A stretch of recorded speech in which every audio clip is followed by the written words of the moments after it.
पूरा जेल घूमने के लिए 45 मिनट का समय लगेगा। तो आप लोग के साथ गाइड मैं रहूँगा।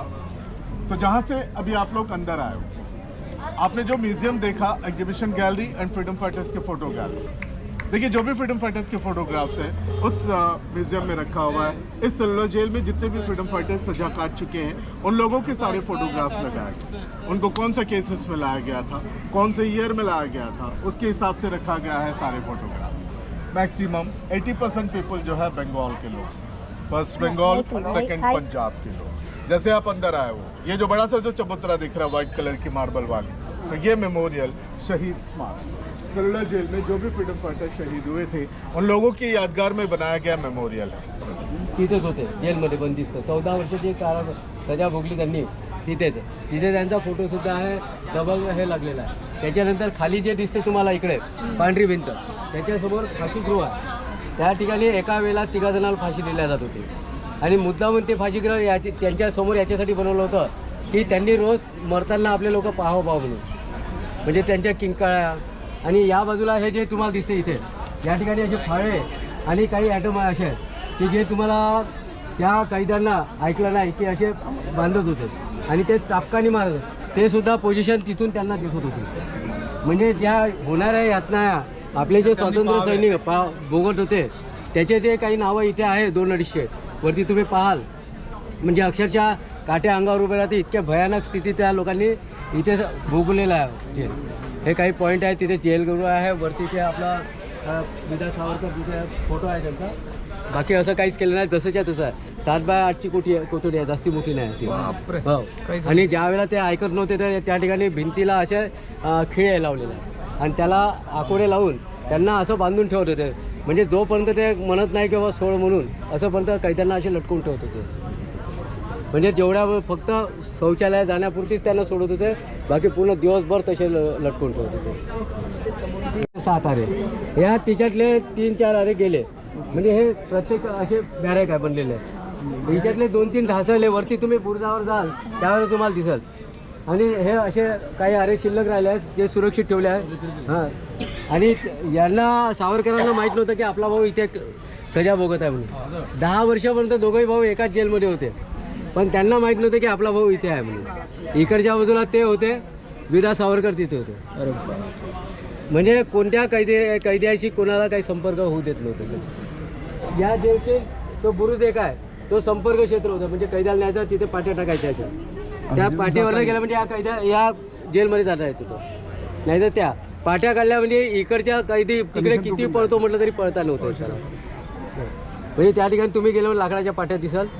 ते सगळं म्हणजे आहे, खरंच इतिहास चांगला है. जेल बनकर कंप्लीट हुआ और जेल बनाने के लिए जो भी मटेरियल्स उस समय यूज किया गया था ये सारे कुछ बर्मा और थाईलैंड से लाया गया. जेल का जो मॉडल उन्होंने चॉइस किया था स्टारफिश के मॉडल, जो कि आप देख सकते हो, जैसे देख रहे हैं आप लोग, इस प्रकार का टोटल जो है 7 विंग्स हुआ करता है. तो इस पूरे 7 विंग्स में सेल्स जो होते थे 693 एंड मॉडल जो बना के रखा हुआ, देखिए इस विंग का ये फ्रंट पोर्शन है, इस विंग का ये बैक पोर्शन है. फ्रंट बैक इसी प्रकार के बना के रखे हुए थे पूरे 7, ताकि उन कैदियों के बीच कोई कम्युनिकेशन ना हो पाए, वो लोग आपस में एक दूसरे को देख भी ना पाए. और उन लोगों के लिए हर 2 विंग्स के बीच में, जैसे ये 2 विंग्स है, इसके बीच में ये जो प्लेस होता है, तो ये पूरी ओपन प्लेस थी, खाली जगह. उनसे जो भी काम करवाना हो, उनको जो भी पनिशमेंट देना हो, सारे कुछ जो है इसी प्लेस पे करवाया जाता है. तो एग्जांपल के तौर पे सामने देखिए एक स्टैचू दिख रहा है व्हाइट कलर का. ये जो स्टैचू, ये जो पुतला आप लोग देख रहे हैं, इसे कहा जाता था फ्लॉगिंग. तो ये ब्रिटिश गवर्नमेंट का सबसे हार्ड पनिशमेंट होता है.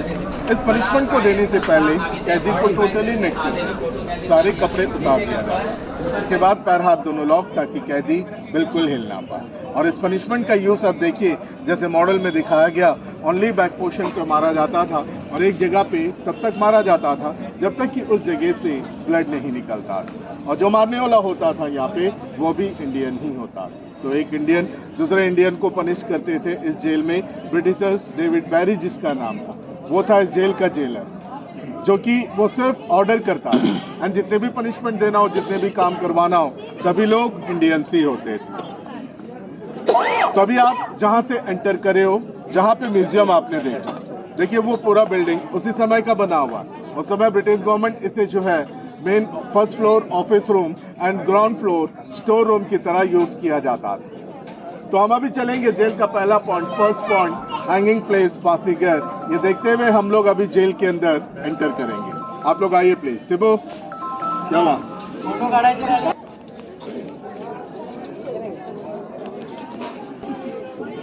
मैं आप लोगों को बताया था पूरी जेल में जो 693 जो सेल होते थे सारे सेल सेम थे, एक जैसे थे। बट अभी आप लोग जो हैंगिंग प्लेस, जो फांसी घर देखोगे, देखने के बाद आप जैसे ही बाहर निकलोगे, ध्यान दीजिएगा इस विंग के लास्ट कॉर्नर ग्राउंड फ्लोर पे 4 सेल अलग से बना के रखा हुआ है, जिस सेल को कंडेम सेल, तिरस्कृत कोठरी कहा जाता है। तो सेल का यूज बिफोर हैंगिंग, फांसी देने से 2 या 3 दिन पहले कैदियों को दूसरे सेल से निकालकर उस सेल में रखा जाता है। जिस दिन उनको हैंग करना होता है, फांसी देना होता है, गवर्नर जनरल का जैसे ही ऑर्डर हो जाता है, सवेरे सवेरे कैदियों को सेल से बाहर निकालते थे। सामने चलते वक्त देखोगे आप, वहां सामने देखिए व्हाइट कलर का 2 स्टेप्स नजर आ रहा है। हम उसके बगल से गुजरेंगे, देखते हुए आगे बढ़ेंगे। सो वो प्लेस फॉर लास्ट रिचुअल, अंतिम धार्मिक क्रिया का स्थान, वहां पे ले जाते थे, वहां पे उन्हें नहलाते थे, स्नान वगैरह करवाते थे, उसके बाद लास्ट स्प्रे वहीं पे करवाते थे। और जो भी धर्म का, जो भी रिलीजन का होता था, उसके हिसाब से वो पूजा पाठ करता था। तो पूजा पाठ करने के बाद जो है उनको वहां पे फांसी दिया जाता था। ये जो फांसी घर आप लोग देखोगे, एट ए टाइम एक साथ 3 लोगों को फांसी दिया जा सकता था। 3 रोप आपको नजर आएंगे, लेफ्ट से नीचे एक लीवर को जैसे ही पुल करते थे, नीचे का तीनों प्लेटफॉर्म एक साथ ओपन हो जाता था। उसके बाद बॉडी हैंग होकर, फांसी होकर सीधे नीचे लटक जाता। उसके नीचे एक 8 फीट का डेप्थ एक रूम बना के रखा हुआ। तो बॉडी हैंग हो जाने के बाद रस्सियां खोल देते थे डेड बॉडी को। उस तरफ देखोगे आप, बाउंड्री वॉल पे एक डोर नजर आएगा, फांसीगर के पीछे एक डोर आपको नजर आएगा। उस डोर से बाहर ले जाकर सीधे समुद्र में फेंक दिया जाता था। That's all. कोई क्रिमेशन, कोई क्रियाक्रम कुछ नहीं करते थे, डायरेक्ट थ्रो इन सी। और उस समय फांसी देते वक्त जो है, अभी जो फांसीगर आपको देखोगे जो कि पूरा कवर्ड करके रखा हुआ है, बट उस समय पूरा ओपन रहता था। ओपनली उनको फांसी देते थे, ओपनली, जो कि सारे कैदियों को नीचे ग्राउंड पे लेके आते थे, सबके सामने ही उनको फांसी दिया जाता था। तो आइए हम लोग फांसी घर देखेंगे। ध्यान दीजिएगा, देखते वक्त एक तो सर बचा के यहाँ से देखोगे आप, फिर वापस नीचे देख सकते हो, वापस घूमते हुए जैसे लोग जा रहे हैं उसके अंदर हम इस वर्कशेड के अंदर एंटर करेंगे। आइए प्लीज। देखिए इस प्रकार का वर्कशॉप उन लोगों के लिए हर 2 विंग्स के बीच में एक वर्कशॉप बनाया गया। तो उनसे कैसे काम करवाते थे, उन्हें कैसे पनिश किया जाता, कुछ मॉडल, कुछ स्टेचूज फर्स्ट एंटर करके ही आपने देखा एक ऑर्डनरी रखा हुआ है, जिसे कि पोलो कहा जाता था। तो उनको कोकोनट दोनों का तेल निकालना और डेली टास्क के हिसाब से एक दिन में एक कैदी को जो है 30 पाउंड पर coconut oil and 10 pound for mustard, करीब करीब 14 से 15 किलो तेल निकालना पड़ता था, जो कि किसी भी कैदी के लिए इम्पॉसिबल था। अगर वो नहीं निकाल पाते थे तो उनको फिर से पनिश किया जाता था। जो पनिशमेंट मैंने आपको बाहर बताया था, फ्लॉगिंग पनिशमेंट, सेम पनिशमेंट आपको इसके अंदर दिखाया गया। एक इंडियन दूसरे इंडियन को पनिश करते थे, ऐसा 2 स्टेचूज द्वारा आपको दिखाया गया। देखिए इस सेलुलर जेल में फ्रीडम फाइटर्स के अलावा अदर जो क्रिमिनल होते थे, डाकू होते थे, उनको भी यहाँ पे लाया करते। तो ये क्रिमिनल, ये डाकू का पनिशमेंट कंप्लीट होने के बाद जिनका रिलेशनशिप ब्रिटिश के साथ अच्छा रहता है, उन्हीं लोगों को इस जेल में जॉब देकर उन्हीं लोगों को रखा जाता था। और ये सारे लोग फ्रीडम फाइटर्स के ऊपर टॉर्चर करते थे। तो जैसे आप आगे गए, एक पनिशमेंट ड्रेस आपने देखा होगा उसके अंदर रखा, जो जूट का बना हुआ बोरे का मॉडल रखा हुआ है।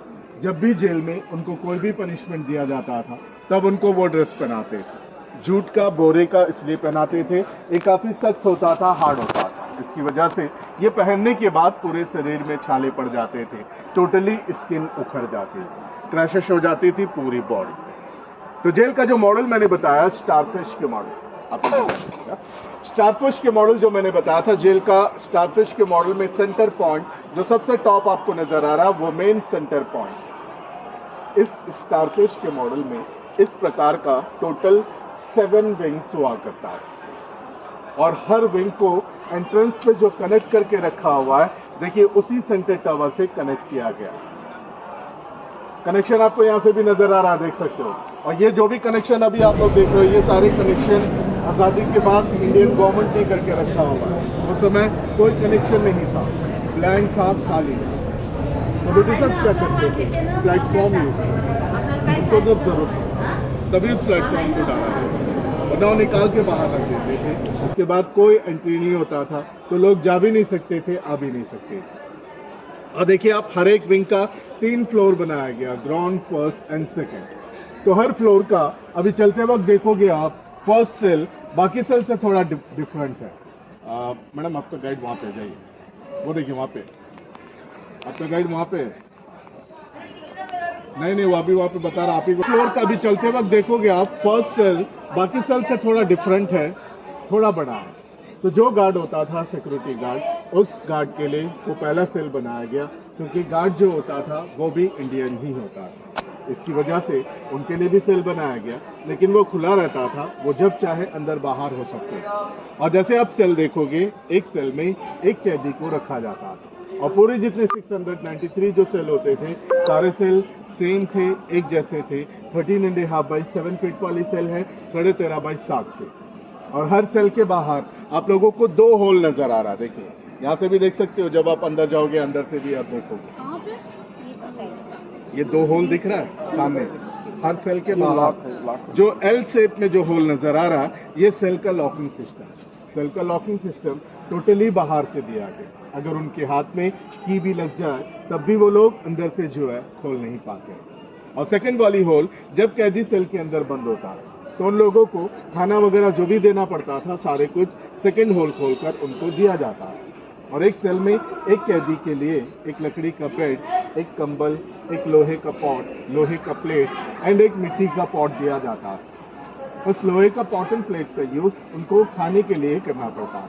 लोहे का इसलिए देते थे ताकि उसमें कैदी खाना ज्यादा देर रखना पाए। अगर वो ज्यादा देर रखना चाहता है तो भी नहीं रख पाता है, खाना खराब हो जाता था एंड पॉइजन भी हो जाता है। और देखिए उस मिट्टी के पॉट का यूज, जो सेल आप जाकर देखोगे, किसी भी सेल के अंदर कोई टॉयलेट कुछ नहीं बना था। कैदी जब सेल में बंद होता था शाम को 6 बजे से सुबह 6 बजे तक, किसी कैदियों को सेल से बाहर नहीं निकालते। तब उन लोगों को टॉयलेट वगैरह जो भी करना पड़ता था, सारे कुछ उसी पॉट में करना पड़ता था। और उस पॉट को क्लीन भी खुद उन्हीं को करना पड़ता था, जब उन्हें सवेरे 6 बजे सेल से बाहर निकालते, तभी वो लोग क्लीन कर पाते थे उस पॉट को। और रात के वक्त भी कोई सेल के अंदर कोई लाइट, कोई लैंप्स कुछ नहीं दिया जाता था, टोटली डार्क, एकदम अंधेरा रहता था। हाँ, आपने गाइड को गाइड के साथ गया था ना? अच्छा ठीक है, फिर कोई बात नहीं, आप चले जाइए, सीधा चले जाइए, अभी तो गाइड सारे निकल गए। ये पॉट का जो कि यूज करते थे टॉयलेट वगैरह के लिए। तो इस जेल को अभी आप देखोगे, सीधे हम जाएंगे सेकेंड फ्लोर पे। सेल देखते हुए उसी फ्लोर की सबसे लास्ट वाली है वीर सावरकर जी का सेल, जो कि आपने नाम सुना होगा, जिनका पूरा नाम था विनायक दामोदर सावरकर। थे महाराष्ट्र के रहने वाले। इनको नासिक बम कांड के केस के सिलसिले में गिरफ्तार किया गया इंग्लैंड से, जो अपना लॉ कंप्लीट करने गए थे।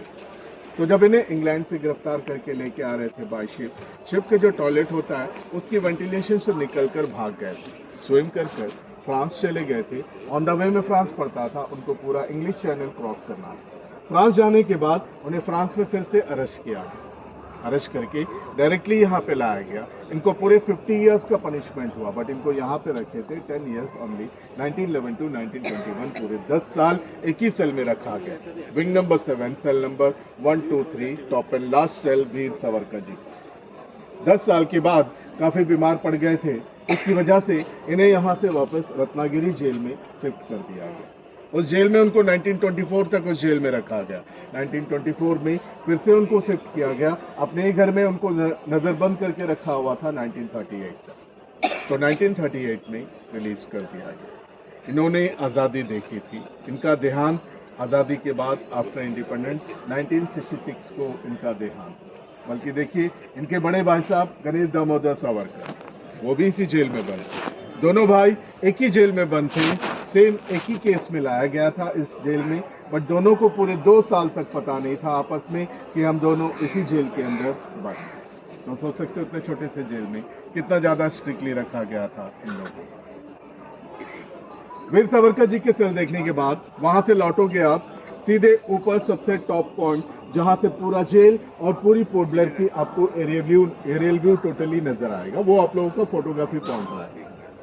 ब्रिटिश गवर्नमेंट ने इस जेल को यूज किया उस समय 32 ईयर्स 32 साल ब्रिटिशर्स ने यूज किया इस जेल को 1906 से 1938 ब्रिटिशर्स का लास्ट था। यहीं पे नहीं, पूरे इंडिया में 1938 ब्रिटिश गवर्नमेंट का लास्ट था। जो भी लोग कैद थे सभी लोगों को जो है रिलीज कर दिया गया। उसके बाद सेकेंड वर्ल्ड वॉर में 1942 से 45 जापानीज यहाँ पे कैप्चर कर लिया था इस पूरे आइलैंड को, इस जेल को। जापानीज ने यूज किया इस जेल को 3 साल 1942 से 1945 में जो हिरोशिमा में जो बॉम्बिंग हुआ था अमेरिका के द्वारा, तो जापानीज को यहाँ से मजबूरन जाना पड़ा। जापानीज जाने के बाद 2 साल ऐसे ही खाली था 45 से 47। 1947 के बाद आफ्टर इंडिपेंडेंस इंडियन गवर्नमेंट ने भी इस जेल को यूज किया यहाँ के जो लोकल कैदी थे उन लोगों के। तो इंडियन गवर्नमेंट ने इस जेल को 1979 तक यूज करे। 1979 में इसे नेशनल मेमोरियल डिक्लेयर कर दिया गया श्री मोरारजी देसाई के द्वारा। तो जेल अभी एक म्यूजियम है, जस्ट मेमोरियल। तो हम लोग अभी जेल के अंदर आगे बढ़ेंगे। देखिए, आगे जाने से पहले हम लोग जब अंदर जाएंगे सिर्फ आपको देखना है, फोटोग्राफी लेना है, वापस आना है। खड़े होकर कहीं पे भी समय वेस्ट मत करिएगा। आपके हाथ में और 10-15 मिनट का ही समय रहेगा। हम सीधे जाएंगे, टॉप जाएंगे, सेल देखते हुए उसी फ्लोर का वीर सावरकर जी का सेल देखेंगे। वापस सीधे हम ऊपर पूरा फोटोग्राफी करके अभी जिस रास्ते से हम अंदर से आपको बाहर आना। जाते वक्त नीचे ध्यान से चलिएगा।